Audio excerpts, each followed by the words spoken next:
হাজির নাজির দাঁড়িয়ে আল্লাহ রাব্বুল আলামিনের উপর তাওয়াক্কুল করে এই পীরগঞ্জের সকল ভোটারদেরকে সাথে নিয়ে মাওলানা নুরুল আমিন ভাই দাঁড়িপাল্লা মার্কায় ইনশাআল্লাহ বিজয়ী হয়ে জয়ের মালা গলায় নিয়ে ইনশাআল্লাহ কোরআনকে হাতে নিয়ে পীরগঞ্জবাসীর পক্ষে সংসদ ভবনে যাবে ইনশাআল্লাহ।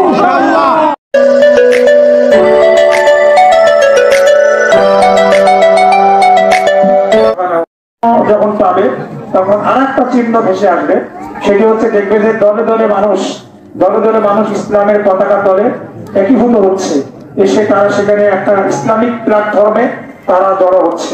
তাহলে বিজয়ের এটা একটা পূর্ব শর্ত কারণে তাকে আল্লাহ রাব্বুল আলামিন উল্লেখ করেছেন যে যখনই বিজয়ের একটা লক্ষণ দেখতে হবে, একটা পূর্ব লক্ষণ হলো মানুষ দলে দলে ইসলামের পতাকা তলে ইসলামের প্ল্যাটফর্মে এসে একীভূত হবে, জড়ো হবে। তাহলে বুঝে নেবেন যে ইসলামে একটা বিজয় এসে যাবে ইনশাআল্লাহ। আমরা বর্তমান সারা দেশে যা দেখেছি, আমরা পীরগঞ্জেও যা দেখতেছি, এতদিন ধরে এই পীরগঞ্জের মানুষ, এই বাংলার মানুষ নির্দিষ্ট এবং সুন্দর কোনো প্ল্যাটফর্ম পায় না,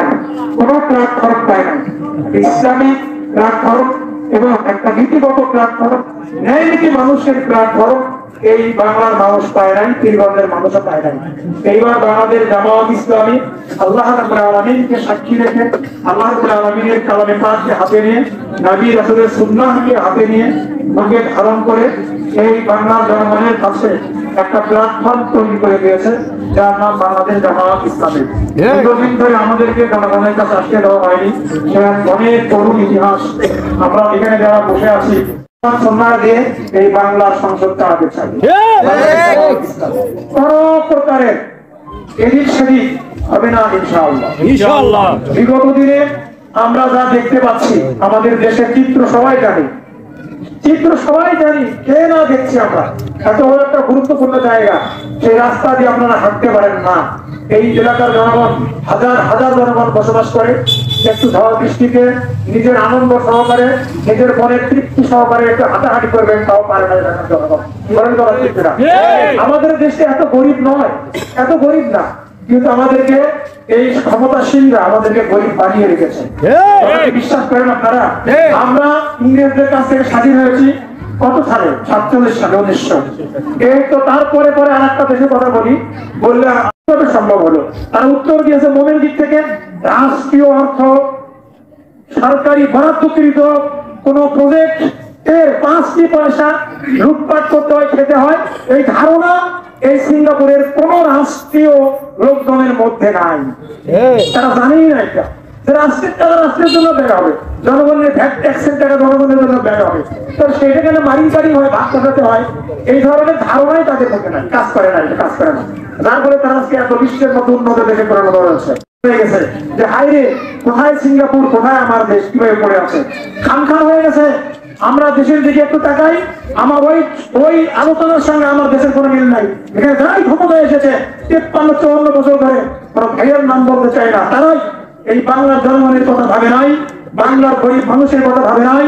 তারা নিজেদের কথা ভেবেছে, নিজের আত্মীয় স্বজন, নিজের আত্মীয় স্বজন, ছেলে মেয়ে এবং নিজের সুখ শান্তির জন্য এই বাংলাদেশের হাজার ডলার তারা চুরি করে বিদেশের মাটিতে গিয়ে নিজের অট্টাল বিয়ে করে এসে বলেন তোমার।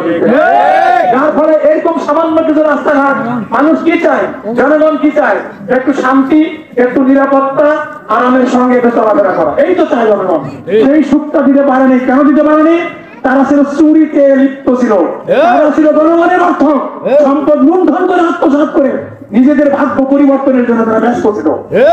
আবার শোনে, এই দুইটি কারণে, এই একটি মাত্র কারণে তারা উন্নত, আর আমরা আজকে কি অধঃপতনে চলে গেছি। আমরা গরিব নই, বাংলাদেশ গরিব নয়। এইরকম সোনার দেশ সারা পৃথিবীতে পাওয়া কঠিন আছে।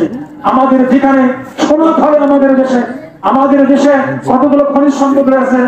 আমি অনুরোধ করবো আমাদের প্রধান অতিথি কথাগুলো বলবেন, কতগুলো সম্পদ আমরা গরিব নই, কিন্তু কি বড় চান, কি বড় বড় প্রতিশ্রুতি চান আপনারা। আজকে যারা লুটপাটে ব্যস্ত ছিল, তারা আপনাদের কাছে আবার আসতেছে, বলতেছে যে ভাই আমাকে আবার ভোট দেন। কেন তোমাকে ভোট দিতে হবে? তোমাকে আমরা 5-6 বার দেখেছি, 4-5 বার দেখেছি। এই রাষ্ট্রীয় ক্ষমতায় তুমি ছিলে, রাষ্ট্রীয় ক্ষমতায় তোমার দল ছিল, তখন কি পরিমাণ টাকা লুটপাট করেছেন, এই রাস্তাঘাট কেবল কথা হয় না, এই পীরগঞ্জের মানুষের ভাগ্যের উন্নয়ন কেন হয় না? এই ভারতের টাকা তৈরি করেছেন। আপনাদের কাছে অনুরোধ রাখি, আপনারা আগে সেই হিসাব নেবেন। এলাকার মানুষ চুরি করেছো, এইটার হিসাব আগে দাও, তারপরে সামনে কি করবো তার হিসাব করে দিও। খুব মজা পেয়ে গেছেন না? মজা পেয়ে গেছেন। জনগণের জীবনের তামাশা করতেন, বাংলার জমিনের মানুষের ভাগ্য নিয়ে সিনেমা খেলেছেন। আমরা দেখেছি বাংলা সুটকেস থেকে বের হয়েছেন নেতারা, সুটকেস থেকে বের হয়ে কি করে কেমনে হাজার হাজার কোটি কোটি টাকার মালিক হলেন, তাদের তো কিভাবে কি ভাব বলেন। আমরা আজও যা রয়েছি জামায়াত ইসলামের প্রত্যেকটা নেতা কর্মী ইলেকশনের পরেও আপনারা খোঁজ নেবেন, 5 বছর পরেও খোঁজ নেবেন। আমাদের কোন সম্পদ অবৈধ উপায়ে 5টি টাকার সম্পদ করার কোন সম্ভাবনা নাই। আপনার চাকরি নাই, আপনার কোনো ইনকাম নেই, আপনার ব্যবসা নেই, আপনার কোন বৈধ ইনকামের পথ নেই, আপনি কোটি কোটি টাকার মালিক, আপনি শত শত বিঘা জমির মালিক, কি করে হলেন? এই জবাব দেবেন বিভাগের মানুষ, তারপরে ভোটের কথা পরে বলবেন। কি পাইছেন? ফাজলামি পাইছেন? ইয়ের কি করেন? বাংলার জনগণ আজকে জেগেছে। কোন জনগণের মাথা আর এই পীরগঞ্জের কোন ভোটারের মাথা এই লুঠেরা আর কিনে নিতে পারবেন ভাই। আমাদের জামায়াত ইসলামী ইসলামী প্ল্যাটফর্ম কি চাই? সাধ্য অনুযায়ী রাষ্ট্রের বরাদ্দের প্রতিটি কোনা টাকা আপনাদের জনগণের কাছে আমরা বুঝিয়ে দিতে বদ্ধপরিকর রয়েছে ইনশাআল্লাহ।